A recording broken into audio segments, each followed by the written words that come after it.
سيادة المستشار يحيى المحجوب رئيس نادي القناة، بنبارك لحضرتك لصعود نادي القناة لهذا الموسم الدوري الممتاز. الله يخليك، احنا ده شرف لينا وجودكم معانا، ونبارك للشعب اسماعيليه كله بصعود القناه للممتاز ان شاء الله. عرفنا كابتن مدى استعداد نادي القناة للدوري الممتاز هذا الموسم. نادي القناه يعني عنده امل كبير جدا من البدايه في انه ان شاء الله هيصعد، وكان صعوده صعود غير مفاجئ، انما نتاج 11 شهر استعدادات متواصله، وان شاء الله احنا عندنا امل كبير جدا ان الدوري الممتاز يلعب في ميعاده. واحنا استهلينا فتره التدريب وفتره الاعداد بمجموعه من المطوشه المتدرجه مع فرق الدرجه الثالثه ثم الدرجه الثانيه، ثم لعبنا فرق متميزه زي بتروجيت وانبي، وبنتمم ان شاء الله الفتره بلقاء قوي زي لقاء المصري، وعندنا لقاء بعد كده مع الخميس الجاي مع المقاولين، ثم الداخليه، ثم نطلع اسكندريه ان شاء الله مع الاتحاد ومع فرقه الرجاء اللي صاعده زينا.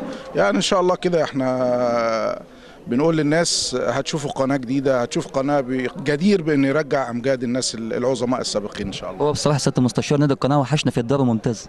والله يعني الكره وحشتنا، ونادي القناه ان شاء الله طالع عشان يرجع الحب والشوق والكره الجميله اللي جمهوره منتظره، وان شاء الله هيشوفوا حصان اسود في الدوره بمشيئه الله. في صفقات جديدة للنادي القناة. لا احنا ساعدنا ان احنا اخر حاجه ان احنا ضمنا موسى كبيرو معانا، وان شاء الله النهارده جاي من نيجيريا. سنتر فيرود. وان شاء الله في يناير الجاي احتمال يبقى عندنا برضو واحد من مالي كده احنا حاطين عليه العين يعني، وربنا ييسر ان شاء الله.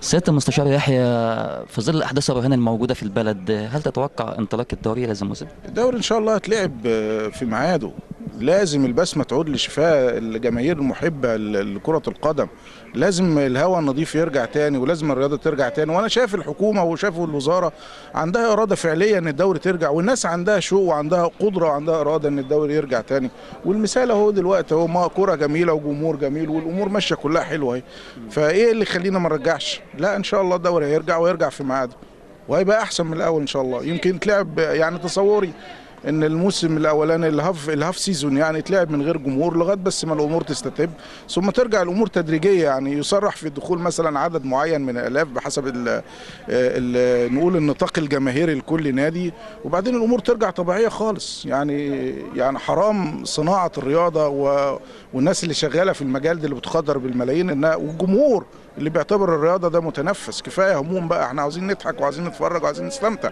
يعني نفهم من كلام حضرتك انك انت مرجح حضور الجماهير في الدوري. انا مرجح حضور الجماهير في الدوري اعتبارا من نهايه الموسم الاول، يعني الدوري هتلعب على قسمين، من نهايه القسم الاولاني في بدايه القسم الثاني نلعب بالجمهور، الاولاني نلعبه من غير جماهير بس لغايه ما الامور تستتب، بعد كده نلعب في الموسم الثاني في القسم الثاني من الموسم نلعبه بقى بجماهير متدرجه، يكون بس الامن استرد عافيته والامور مشيت في النظام السليم يعني. سيادة المستشار يحيى المحجوب، عايزين كلمه من حضرتك لجماهير نادي المصري ونادي المصري ذات نفسه. والله يعني نادي المصري بدايه نادي عزيز علينا جدا، يعني ده فريق بنعتبره من أعمدة منطقة القناة، محافظات القناة الثلاثة، فريق بيقدم كرة حلوة، مصر ليه جمهوره، ليه كرته الممتعة وليه عشاقه.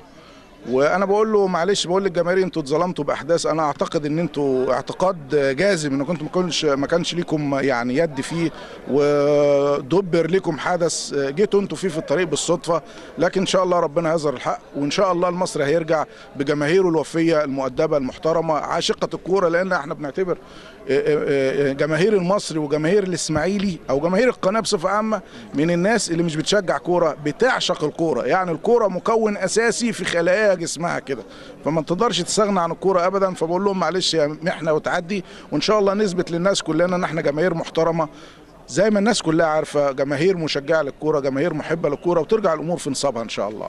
بالتوفيق سيادة المستشار. خليك سعداء جدا بهذا اللقاء الجميل ده. شكرا يا فندم، شكرا.